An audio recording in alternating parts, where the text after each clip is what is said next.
Welcome back to News in Focus. Now, as you saw over this past weekend, tens of thousands of supporters rallied across the United States of America, and many of them in opposition to President Donald Trump and his advisor, billionaire Elon Musk, having rallies across the United States of America to protest against their administration's actions to overhaul government and expand presidential authority. That was one part of the protest. The other part, most importantly, included many protesters, many of those marching with activists, were against the US government's continuous support for Israel in its mass genocide in Gaza, and not forgetting that on the West Bank. Joining me now, somebody who was a keynote speaker at one of these marches, and she's no stranger to us here at Hilaal TV. I'd like to welcome Palestinian American academic and Middle Eastern political analyst Muna Tareh. Muna, as always, pleasure having you on. Shukran so much for joining us. The pleasure is mine, and thank you for asking me to be here today. No, it's an absolute pleasure. I mean, Muna, to say it was massive would be a huge understatement. I think if you were to gauge from the public opinion, it is clear Americans are fed up with the US involvement in Israel's genocide in Palestine. Absolutely. The protests are, the protests that we had in Washington, D.C. and all across the United States of America sends a clear message to the administration that we are against, not just to the administration, by the way, to the American administrations, but also to Arab and Muslim governments and Western governments all over the world, that we are against abiding genocide in any way and supporting genocide in any way, shape or form.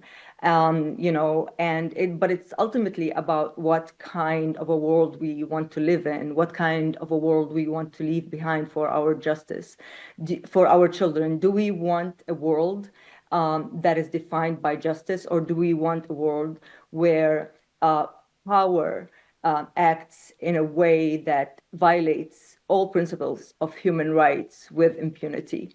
And the demonstration on behalf of Palestine and in solidarity with the people of Gaza show that people is basically the moral compass of humanity, shows that the people choices are supporting actually the righteous and right cause for Palestinians to self-determination and liberation. Muna, while this, of course, march was happening, I mean, we saw over the weekend three deadly incidents that had happened in Gaza. And I had, of course, Dr. Umar al-Najjar, who was a Gazan doctor who is now living in Cairo, Egypt. And I asked him the same question, just how much this genocide has really taken a toll, not on the medical industry, but the world at large. When you see those bodies flying up when a residential building is being blown in Rafah, when you see those medics being purposely targeted by the Israeli occupation forces. And just yesterday, we saw Ahmed Mansour, one of the journalists, being burnt alive in the tents. That in itself speaks of the depths of this genocide, but also the fact that the US government continues to say, we're giving you the thumbs up, Netanyahu, continue doing what you're doing. Well, that's why I always say that, honestly, the genocide that we are witnessing before our own eyes transcends any kind of words or any kind of naked violence that we've seen in the past. There are no words. I can't find words that can express the way I personally feel, and I am certain that this is also a collective feeling. Now, in terms of the U.S. government, given the green light, we have to remember that the war on our people in Gaza is an American war before it is an Israeli war. Israel is just basically a tool of oppression at the hands of empire, at the hands of the United States of America, where it will stop at nothing. It would leave no stone unturned to make sure that it remains in a superior power position, that allows for it to continue to exploit people, land, and of the third world, including Palestine. I do want to highlight something though that I missed perhaps in the first section. You talked about protests. It's important to understand that, especially on this past Saturday, that protests were taking up the streets all over the United States, but they were two kinds of protests. There were one protest that were in solidarity with Palestine. And these kind of protests encompassed all kinds of organizations from all walks of life. It encompassed unions. It encompassed minority organizations like the Asians, like the Black, like the Latino. It encompassed also organizations like the Democratic Social Justice and many others that represent workers and the wretched of the earth. However, there were also protests that were called that marched DCs and all capitals around the United States. They were called hands-off action and against Trump's administration policies that directed at basically the ordinary people, directed at the working class, and especially where the mass firing has been going on, tariffs, for example, and everything. So, and these protests, unfortunately, we didn't see the Palestinian flag up, which is the reason why I say this, because while the Palestinian protest encompassed everybody, and this is why we say the Palestinian issue is not just a Palestinian issue. It's an all-encompassing issue that represents all struggles on many different levels. On the other hand, the hands-off protest against the Trump administration, were focused on the American working class population. Now, and this is where you see the fraction with the working class. There are working class that still have the elitist, these white supremacist sort of tendencies. Because if these, because it only took Trump's unbelievable, discourse where he's firing and where he's imposing tariffs and so forth to get these people out in the streets. But these same people that you saw out in the streets are the same people that were not showing up for the past 18 months for Palestine. So there's a division in the working class of the United States of America, which points to white supremacy. Working class can also be white supremacist. So it's very important to understand our positionality in the struggle and the reasons why Palestinian activists in this day and time are being prosecuted. The prosecution that we are faced with today, signals fear, signals the government's fear of being deposed of power, signals a fear of what it may mean for them if a more just and a more just world transpires. While on the other hand, the protests that you saw for the hands-off protests against the Trump administration, they're not as concerning to the administration. Therefore, you don't see them being prosecuted the way you see the people who are speaking up for Palestine are being prosecuted today. Before we go to the break, Muna, I want to touch on, of course, Mahmoud Khalil and Rumeisa. A lot of the discussion, and they're just two of the many that have been detained now by American authorities. And a lot of the discussion was with regards to that. A lot of the speeches were speaking with regards to that. And I can't help but wonder that the moment you take out a kifaya or you put the Palestinian flag, if you're one single individual isolated, you will be detained by these authorities.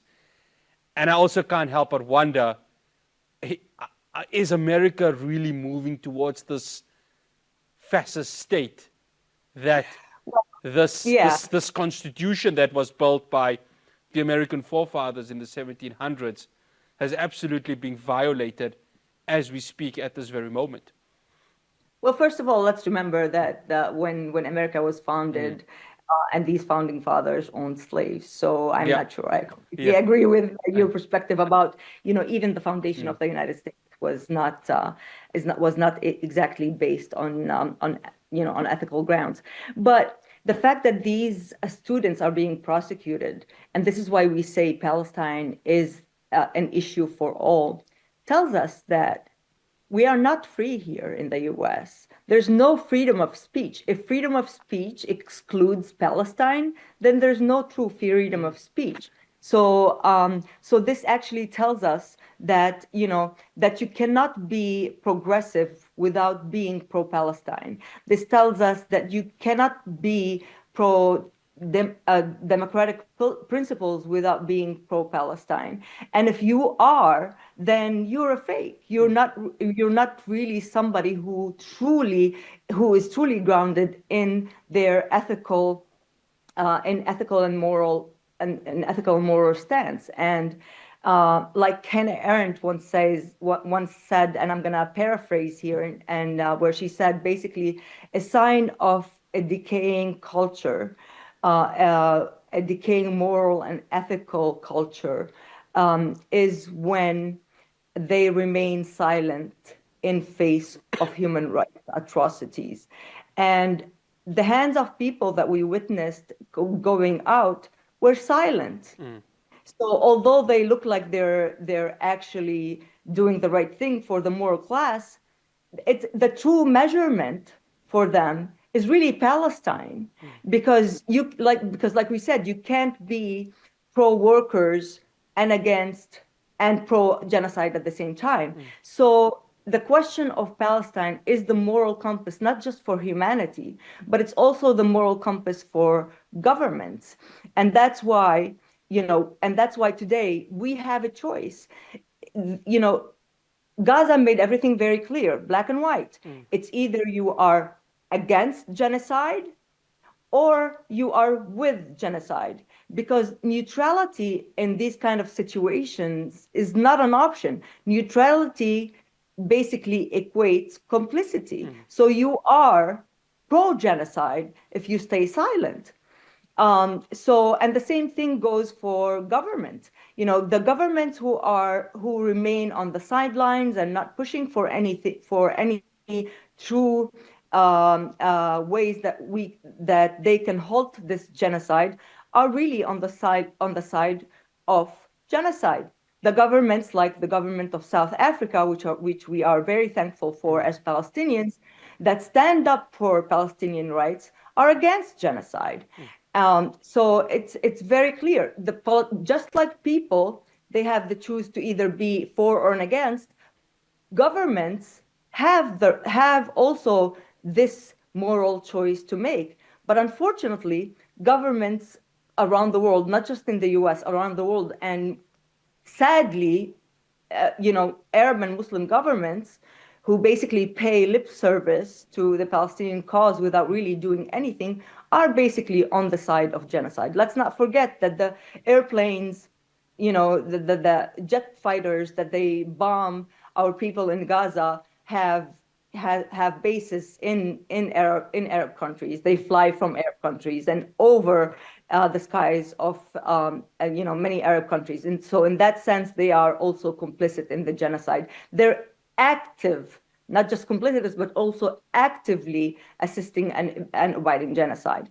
So that's why we have to also remember the international institutions in all of this. What role do they play? mm, If international institutions are actually formed to protect the rights of people, and yet they fail when they are needed the most, then we have to question why. mm, Why is that?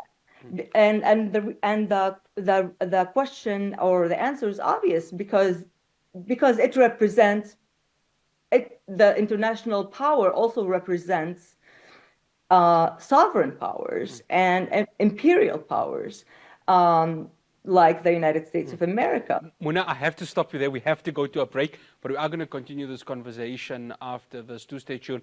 We'll have more for you on News in Focus. Welcome back to News in Focus. I'm still in conversation with Muna Tareh, academic, Palestinian American, and Middle Eastern political analyst. As always, shukran so much for staying with us. Muna, I want to start off with Donald Trump and this unwavering support for Israel.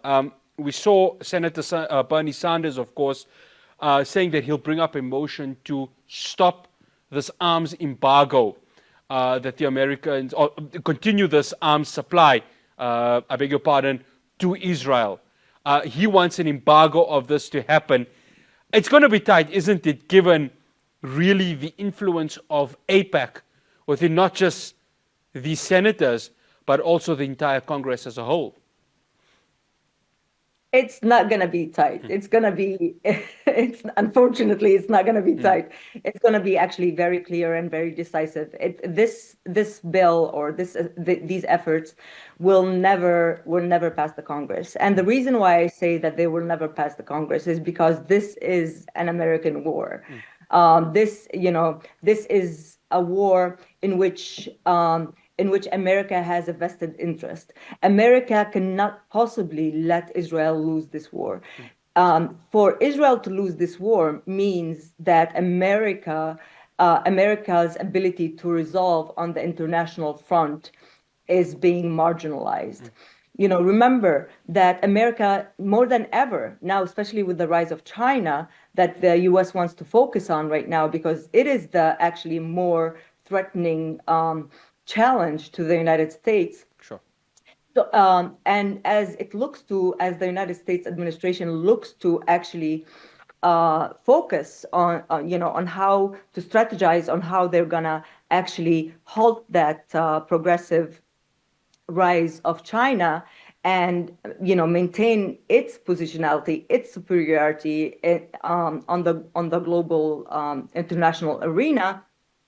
It also needs to make sure that the Middle East is under control. So it needs an arm in the Middle East that controls and protects its interest in the Middle East. And what is a better way to protect the interest to protect the United States interest in the Middle East than making sure that it's always experiencing war, that always having sectarian divisions, enhancing these sectarian divisions, always militarizing.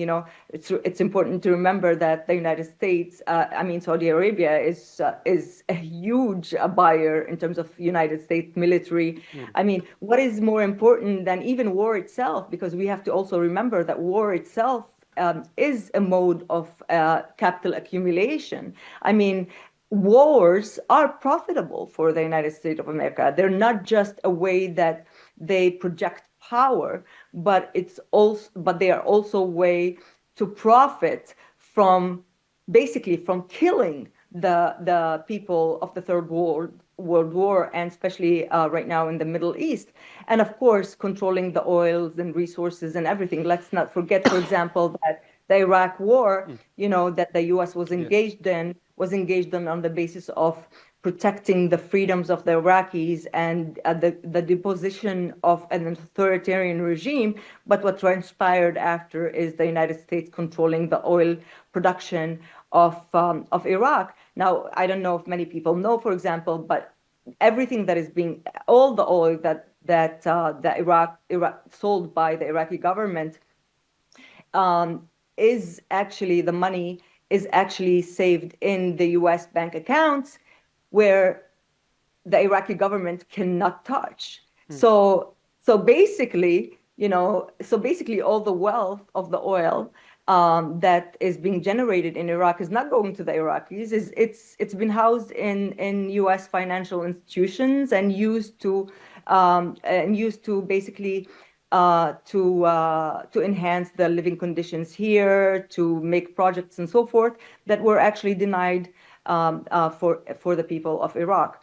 So that's why I say this bill has no chance of passing. But perhaps more importantly, what we need to realize here, that for the deep state, it's important to this show of dissent, is important. They want it because when you are showing dissent, you're showing the world that you are actually a democracy. You are projecting this image, which is an absolute false image of the fact that there is a democracy, because there is no democracy in the United States. There is no, the United States, criticizes authoritarian regimes, but in essence, the ruling class is an authoritarian regime. So somehow people like Barry Sanders and so forth are, their way of opposition, a Congress opposition, is basically a further legitimizing of a regime that is otherwise authoritative, that is otherwise controlled by a rotten ruling class that will stop at nothing to maintain power, even if it was at the cost of its own people. Well, now we've got literally about 3 to 4 minutes. I have to get this question to you. Currently, as we speak, Benjamin Netanyahu is in Washington, D.C. When I spoke to you off air, you said, well, this is going to be more of a PR stunt because when you saw the numbers coming out this weekend at this march, it was quite unanimous, or even unanimous. It was quite clear that the support on the ground for the Palestinian cause, the speaking out of this genocide, which the United States of America seems to be allowing Israel to do, was quite clear there. Here's a question for you within the 3 to 4 minutes that we have, Muna. If the United States were to enter recession, and obviously the tariffs is something of another topic, but if the US were to enter some sort of a recession, would this unwavering support to Israel still continue in a battered economy? Absolutely. Like, again, actually, because of a possible recession, that this would continue. Again, I want to stress the points that I've made just previously. It's important that we continue to control the resources of the Middle East, and not just the Middle East, but all the third world nations. And war and sectarianism and all these ethnic conflicts that you see are not indigenous, are not normal to the people. They are actually colonial induced conflicts. So and it's an old strategy of divide and conquer. Whenever you divide and conquer, it's easier for you to loot the resources of the people and of the countries with minimum resistance.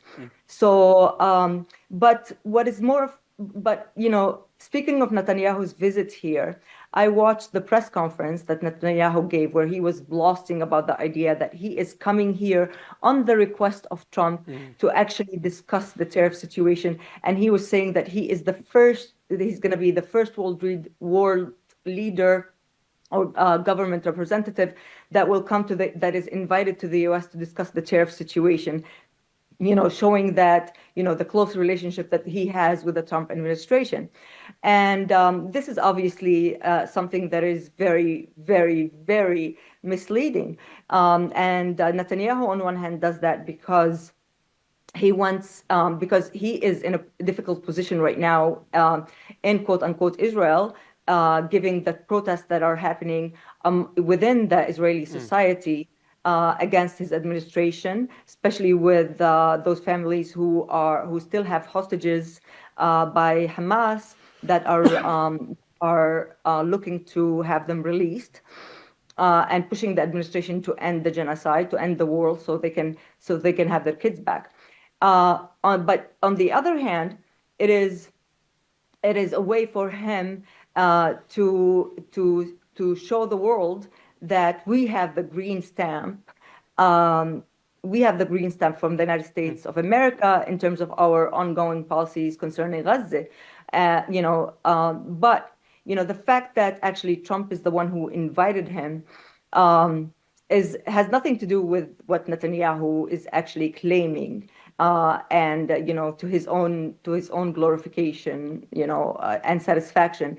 It is actually. It's a sign of fear that the Trump administration is afraid of the growing numbers of people that are taking up the street on behalf of Palestine. They are mostly afraid of cross-solidarity movements, of this idea that Palestine is not a Palestinian issue alone. It is the issue of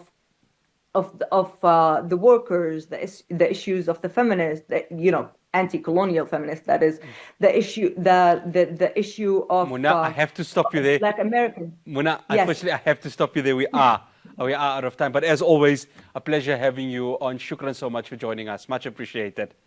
The pleasure is mine. Thank you so much. That's Muna Tareh, academic, Middle Eastern political analyst, Palestinian American, joining us to talk with regards to the march that happened across the United States this weekend. That's all we have for you on News in Focus from myself, Faraz Patel, and the rest of the team in Johannesburg. Assalamu alaikum wa rahmatullahi wa barakatuh.